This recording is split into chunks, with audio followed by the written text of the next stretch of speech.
Welcome back to the channel, everybody. I am Mick Alfany. Let's begin here. We have so much XRP news, it's unbelievable. If you enjoy any part of this video, please click that little like button. I would greatly appreciate it. This is a tweet from Ripple, and this goes as such. Our partnership with MFS Africa enables streamlined real-time mobile payments for customers across 35 African countries. Discover how our payment solution delivers fast, secure, and low-cost remittances at scale. More domination. We've been covering Africa for quite some time, haven't we? Why is everyone getting deep in Africa? You ask yourself that question? What did I say so many times? I'm only reiterating the truth as we get closer and closer to confirmation. When it comes to the tokenization of everything, don't underestimate Africa. Oil, gold, various types of minerals, precious gems. When it's time to tokenize everything, Africa's going to go berserk. And they're getting ready, they're preparing. So you have bank coins like Stellar, Ripple, Algorand getting deep in Africa while they can, understanding what is to come.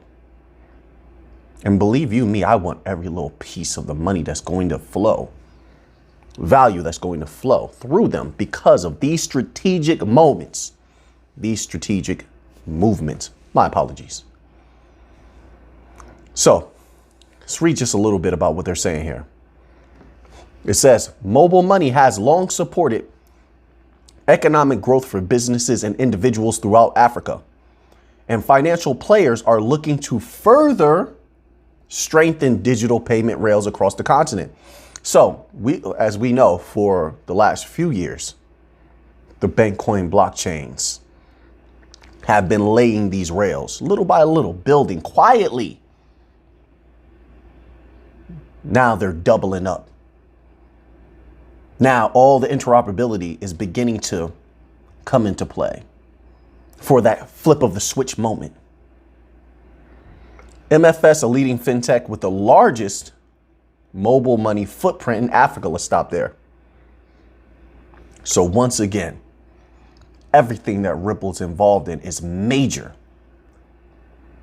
Every time we talk about them, their partnerships are huge. That's another reason why they get so much hate. Ignore the FUD. There's a lot of individuals who are very frustrated that they can't land the same partnerships, but that's on them. That's on their lack of focus. Ripple focuses. They know what their bread and butter is, and they bring in the big partnerships. And that's why people speak of big money, because the money that stands to flow through XRP is huge. All people have to do is stay on top of the catalyst. It says there is a growing population of both individuals and, in turn, mobile money users throughout Africa. As the region continues to develop and solidify its place within the global economy, it's imperative that capital can move as seamlessly as information moves today, which means what? That means they're going to have to shirk the legacy system manacles that have been placed around their necks. And they have been. If you look in Africa, there's a lot of battling going on where they are going against some of the legacy system offerings and policies that have restrained them and have extracted massive amounts of value from them. No, they're looking to benefit themselves from that particular value, but they would need a new system. What is that new system? It's the bank coin blockchains that they've been turning to. You see how deep Hedera is getting in the main region? Ripple as well, right? They're turning to the bank coins. So tick tock, it's just a matter of time. Ripple's on-demand liquidity solution, ODL, reduces the frictions and bottlenecks associated with sending money across borders via legacy payment rails. What did I tell you? Even though, see, Ripple is interesting. Even though they work with the legacy system, they don't bow down to it. I love that. Because you can't say that about all the cryptos or all the bank coins. Some bank coins, They bow down too much, in my humble opinion. Not understanding the legacy system needs us. We don't need them. They need us to survive. We don't need them. We've never been crying about the legacy system is going to destroy us, take us down, could take us over. We've never been crying about that. We've done nothing but carry ourselves in strength. But what was the legacy system doing? What did Christine Lagarde say? What did she say in that article that I showed you all? Oh, crypto could take us over. Crypto could change banking forever and dominate. Right? I mean, you read it yourself. They need us. We don't need them. So let's carry ourselves with power, because then that helps us remain in a power position. It's that same way no matter throughout life, no matter where you are. Carry yourself with your chin up and strong, and remain and deal with everything from a position of power. That doesn't necessarily mean something else is weak. But powers can come together and there can be understandings had. We're going to be partners. That's how people should look at it. If it's two powers coming together, like the new financial system and the old legacy system, one can see it as powers coming to an understanding and working as partners, as opposed to the legacy system dominating the new financial system, the cryptos, the Bankcoin blockchains, and then the Bankcoin blockchains doing their bidding. Absolutely not. Absolutely not. We're going to partner with them. We're going to take all that value from them.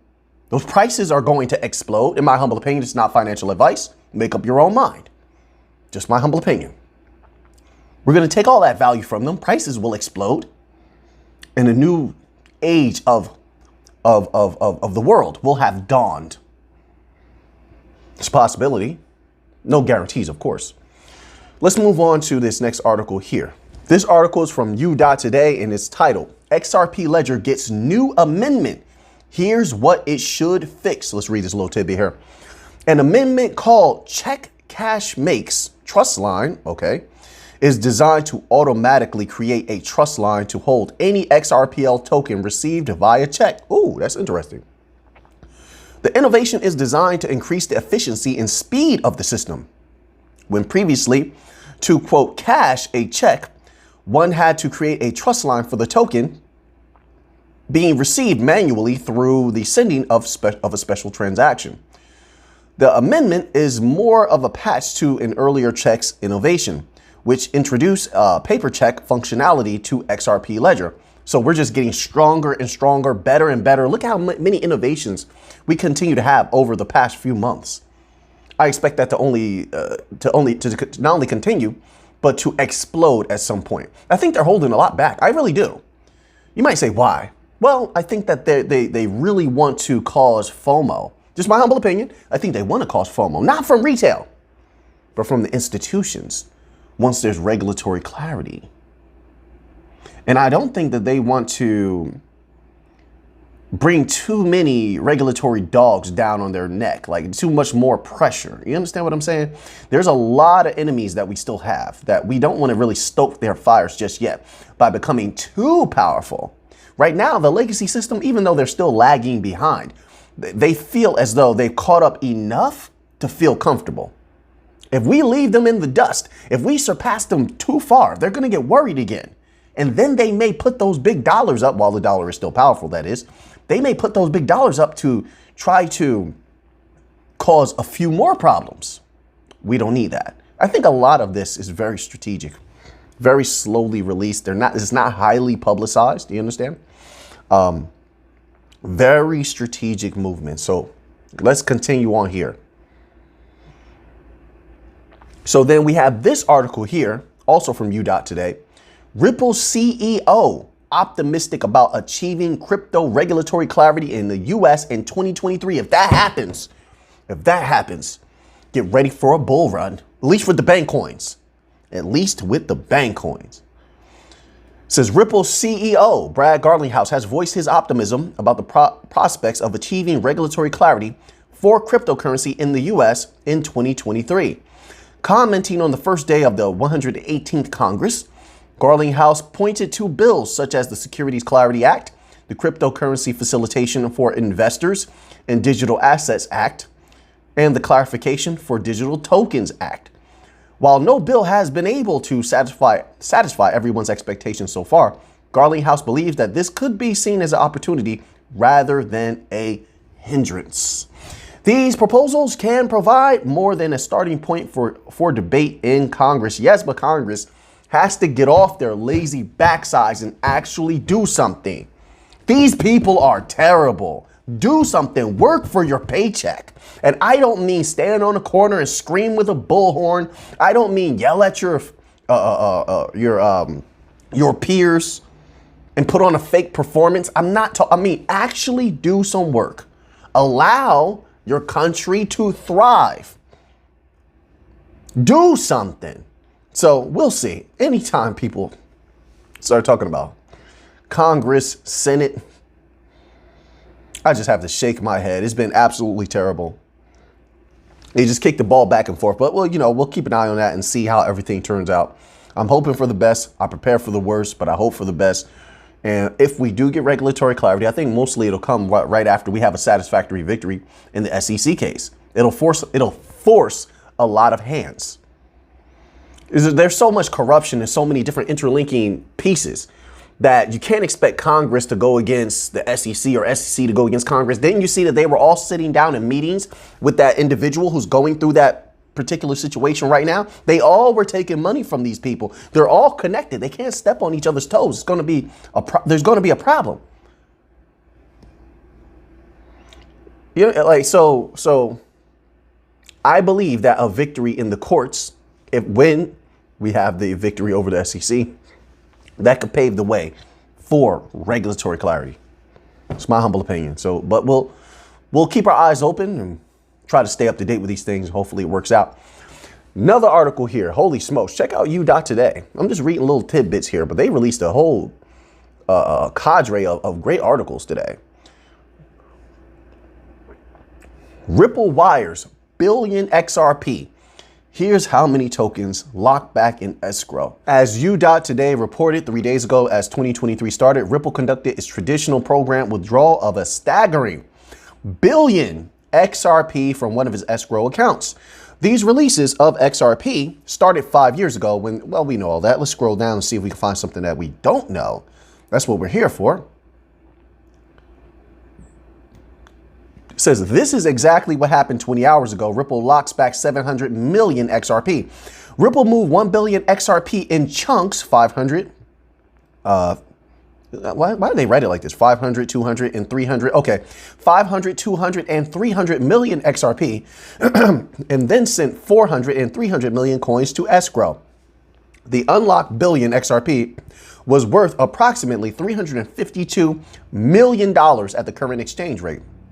The 700 million that was locked back is the equivalent of $246.1 million in fiat. When Ripple started these regular monthly withdrawals, okay, come on, let's scroll down just a little bit. Like I said, if you want to read the entire articles, these are extensive articles here, go to U.Today, all right? Possible reason for locking XRP back. It says since the end of 2020, the demand for XRP on exchanges seems to have diminished substantially. Really? Come on. Several top exchanges. Do we have to explain that? Come on now. Several top exchanges, including the biggest one located in the US, Coinbase and Bitstamp, suspended XRP. We know all of that. This is likely one of the reasons why Ripple is not injecting an entire set of monthly released billion tokens onto the market. Wait, no, listen. XRP was never meant for retail. You do know that, right? You do know that the SEC said that they never asked for Coinbase to remove XRP, and yet Coinbase did. Why? Why? There's a reason for everything. There's a cause for every effect. They don't, listen, in one way, because people are still able to buy XRP through Uphold, but in one way, they have to sort of leave a little bit of an opening for people to be able to get a little bit of XRP, right? It's sort of like it's like a law. You have to give people some opportunity, but you don't have to make it a big opportunity. But at the same time, they want to make sure that as few retail investors as possible have access easy access to XRP. It's sort of, like I said, I went over this in another video. It's sort of that initiatory way of thinking. Sure, we can't stop you completely, because then we're going to incur a lot of bad karma. I hate to tell you this, a lot of systems around the world believe that. They don't want to incur that type of energy. So yeah, they can scare you off. They can give you a hard time, but it's up to you to turn back. So they make it difficult for you to acquire that. All the while, they're not injecting anything new, or very little that is new, into the market, because it was never meant for retail in the first place. XRP is meant for banks, which is why I always believe that the banks are going to buy everything in sight. They've been setting themselves up for this. You haven't seen what they've been doing? Positioning themselves to take over crypto. All of those different exchanges that went down, the banks were looking into, I'm not sure what happened with this. The banks were looking into buying up those assets. Then you have the banks coming out with certain regulations. At least I think it was the IMF. Did we cover that? I think it was the IMF document we covered either recently, or OMFI for BIS. I don't know. We covered a bunch of different articles as of recent.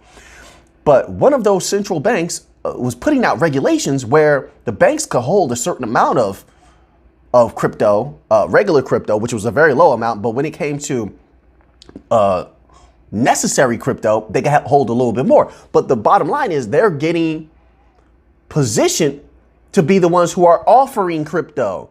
They're trying to take the spots of the exchanges, or at least take a huge portion of that business. So when you're talking about bank coins, especially XRP, XLM, Algorand, these were never meant for retail. They'll take that retail money, is very valuable. And of course they liquidate that. They can liquidate that and move that to different projects, which is lucrative, which is very good, because then we can make money from these particular projects. So then there's that. So retail is useful for that. But when we're talking about the big money, no, we're waiting on the banks. This is for the banks, interbank payments. Oh, and if you didn't see that members only video I just put out, check that members only video out. The implications are heavy. And they said something and indicated something that was major. It leads me to believe that, boom. That's all I'll say about that. You want to watch that members only video. If you're not currently in the members only section and you'd like to be, you click that little join button down below, and then you'll be able to have access to that video. Okay. So let's move on here. So then we have this article here. It's from coinedition.com, and it's titled "Face Off Between Ripple CTO and Acclaimed Bitcoin Maker Explained." David Schwartz has been going to war with a lot of people because they've been spreading FUD, throwing dirt on XRP, on the XRPL that he designed. And I understand it completely. I would not allow these individuals to do such a thing either. I would fight for mine. I would fight for what is mine, and to keep the name of my creation clean, especially when we have accomplished so much and these others have accomplished so little. And these others are very, very fake, but you'll see that in these writings here, right? It says, recently, David Schwartz, the chief technology officer of Ripple blockchain, and Craig Wright, a self-acclaimed creator of Bitcoin, entered a heated argument with both parties calling the other names. In a series of tweets, the Ripple CTO left a negative reply to a comment by the creator of CoinGeek, referencing Wright in the process. Wright tweeted back saying Schwartz was devoid of logic and full of fallacies. But let's scroll down and let's take a look at what David Schwartz said. It says, while Schwartz and Wright continued exchanging negative remarks, it became clear that both parties, the Ripple CTO claimed Wright's argument was dumb for so many reasons, asking why. And here's where I agree with David Schwartz. David Schwartz made completely logical arguments. This is something I've always said about a lot of individuals who push Bitcoin to the forefront. And there's no problem with that. Make your money. But you can't say Bitcoin is for the people, but at the same time, you want institutional investors to dominate and take over in Bitcoin. Which one is it? You can't have it both ways. Bitcoin is either for the people, like a lot of these individuals are saying, or it's for the rich individuals, which is what has been happening. All the billionaires is the ones that have been moving that price, and millionaires also. And you want so you want those individuals to dominate and institutional investors to dominate. You can't have it both ways. It's like, well, just maybe not make so many proclamations and just let Bitcoin do what it does. But that's where the hypocrisy comes in, because a lot of individuals don't know how to control their words, their mouth, their thoughts. They just let those thoughts just fly out of their mouths. But let's read this little tidbit here. The Ripple CTO claimed Wright's argument was dumb for so many reasons, asking why institutional investors are the target market for peer-to-peer digital cash. Yes. Thank you, Mr. Schwartz. I mean, somebody's thinking logically here. Then that was in response to a tweet from this individual, Craig Wright, who said Bitcoin cannot ever be adopted by institutional investors until the system is able to be recovered under a legal court order. Why? Like, I don't understand it. See, a lot of people are very confused when it comes to Bitcoin.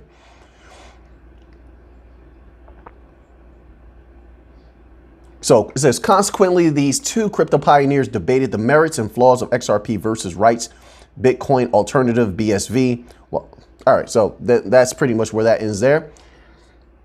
If you'd like to read the entirety of that article, visit coinedition.com. All right. A little bit of Algorand news.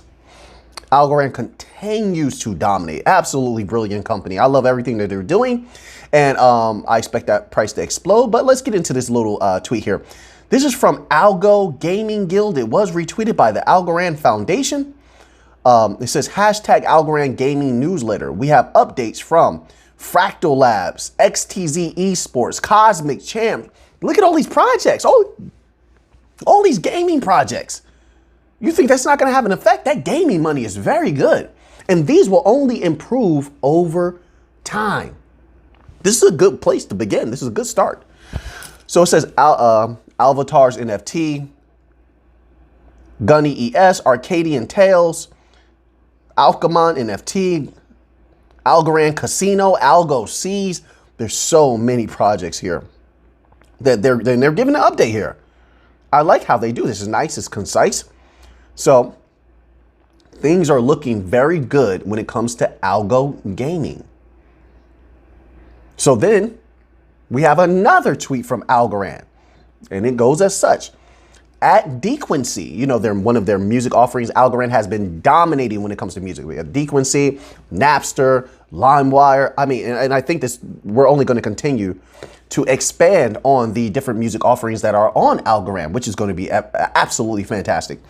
At Dequency_IO, a music licensing marketplace built on Algorand, at Stripe integration payments. Musicians can now decide whether their licenses can be purchased with cards, crypto, or both. This is good. This is forward moving momentum. They're making progress. They're expanding. They're improving easeability of use. So this is something very, very good to see, in my humble opinion. Algorand continue to do well. And as we inch closer and closer to another bull run at some point in the future, who knows when, hopefully the economies will do well. Maybe we have a little bit of regulatory clarity. Algorand is definitely one of the bank coins I keep my eye closest on. All right, so now let's continue on here. A little bit of Quant news. It says, this tweet says, our own at Gilbert Verdian spoke to John Adams at Ameribanker about CBDCs.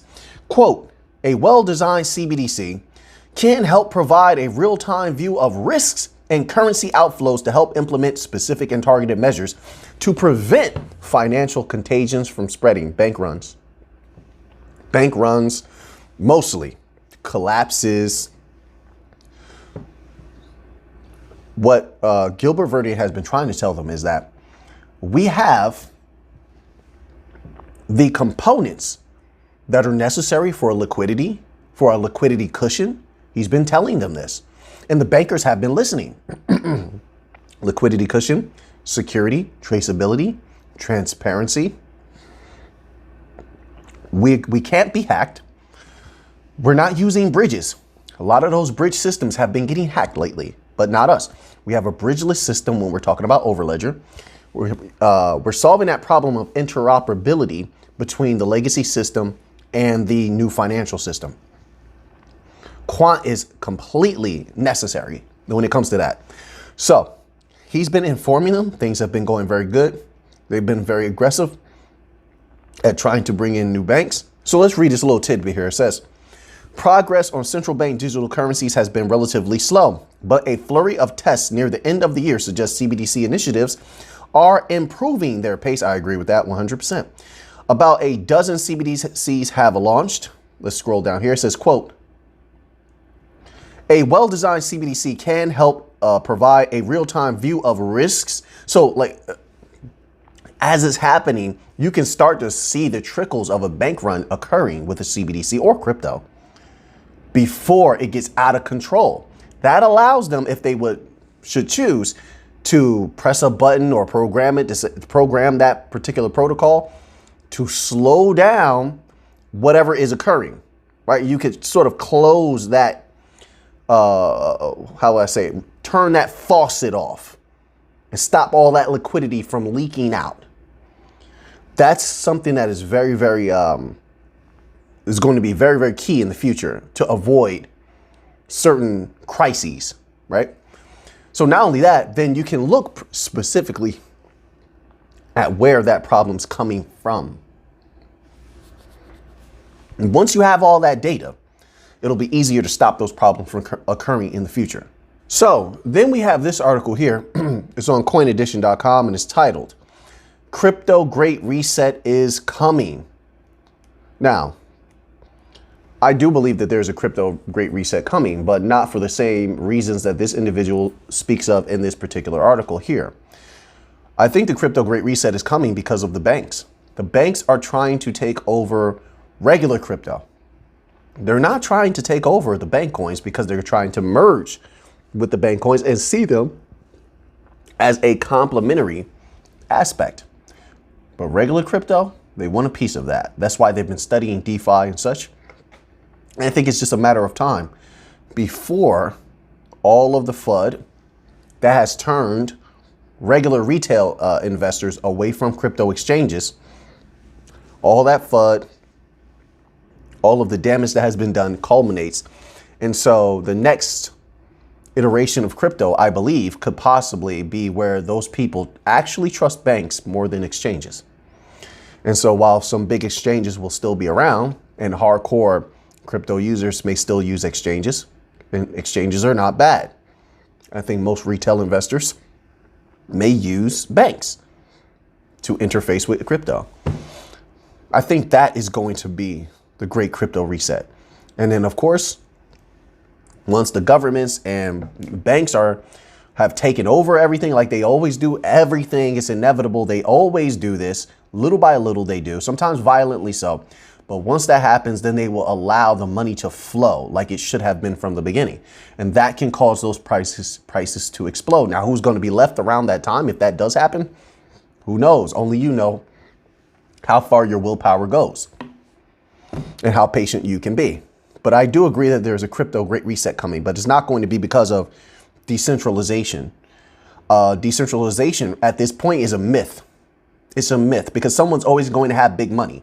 So if you have that liquidity pool and this person has the bulk, is providing the bulk of that liquidity, and they can pull that liquidity at any time, there goes your decentralization, right? It's something similar to that. But the Bank of International Settlements put out a lot of documents that you can look up for yourself where they were showing that DeFi is not actually decentralized. It's quite centralized, actually. So don't have to take my word for it. You can go read those Bank of International Settlements documents. Just type in Bank of International Settlements and DeFi, and you're going to see those documents pop up, okay? So let's continue on here. So we have this article here. It's from cryptonomist.ch, and it's titled, Visa, the 5 Trends of 2023 for Digital Payments. So let's scroll down here and read this little tidbit here. It It says crypto and NFT as next year's digital payments in vogue. It says, if we talk about digital payments, we cannot fail to mention the crypto and NFT sector. Well, when you're talking, well, we're not talking about electronic payments. That's completely different, Visa.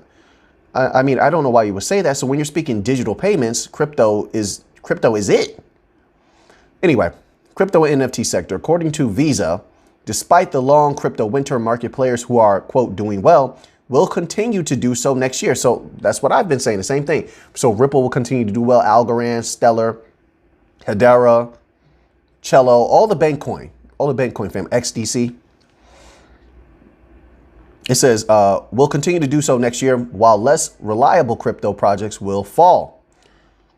Not only that, Visa predicts that soon governments, central banks, traditional financial institutions, and fintech will continue to focus on programmable currency and payments, whether CBDCs or stablecoins or other tokenized fiat currencies.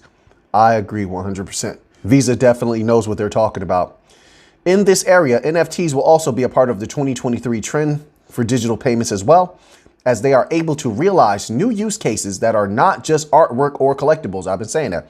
Artwork and collectibles, well, I believe that the fine art industry will definitely take over at some point. Like, they will have their time.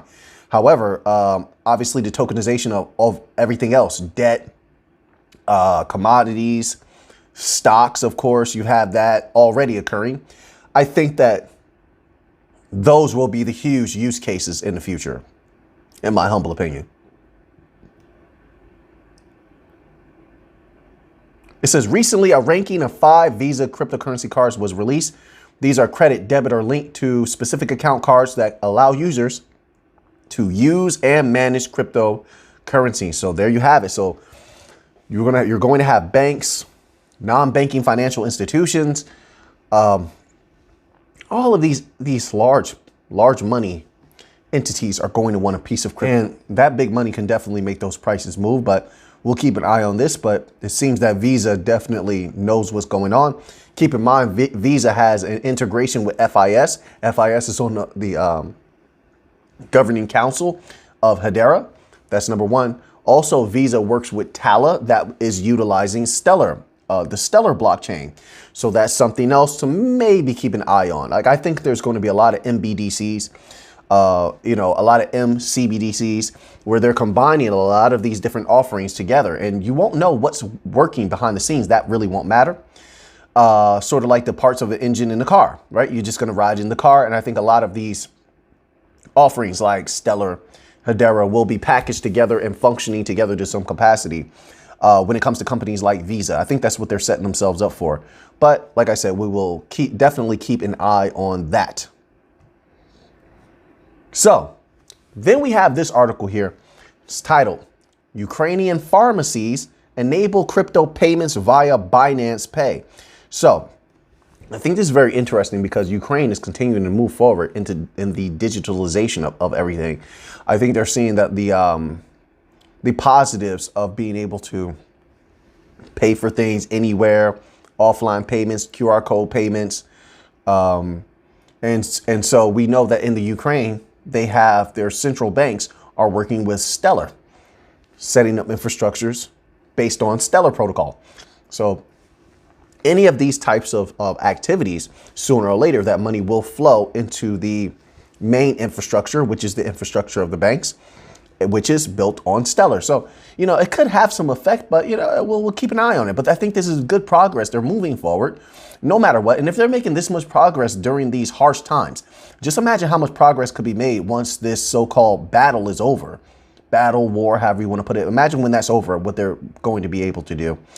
Of course, conditions will matter. They have to take that into account, but the people will still want to move forward and need a way to move that currency around. And I think that so far they've been doing a tremendous job. So we'll keep an eye on that. And of course, we're going to end here. We're going to end here with a little bit of gold news. Gold surges. This is from CNBC.com. Gold surges to 6-month high. And analysts expect records in 2023. It says the price of gold notched a 6-month high early Tuesday and analysts believe the rally has further to go in 2023. Spot gold peaked just below $1,850 per troy ounce before easing off to trade around $1,838 per ounce. U.S. gold futures were up 1% at $1,844.30. Gold prices have been on a general incline since the beginning of November as market turbulence, rising recession expectations, and more gold purchases from central banks underpinned demand. Quote, in general, we are looking for a price-friendly 2023 supported by recession. That's what I was telling people before. And stock market valuation risks. An eventual peak in central bank rates combined with the prospect of a weaker dollar and inflation not returning to the expected sub 3% level by end of year, all adding support. This is all said by the head of commodity strategy at Saxo Bank. Now that you have that information, what are you going to do with it? I know what I'm going to do with it. So until next time, let's get to the money.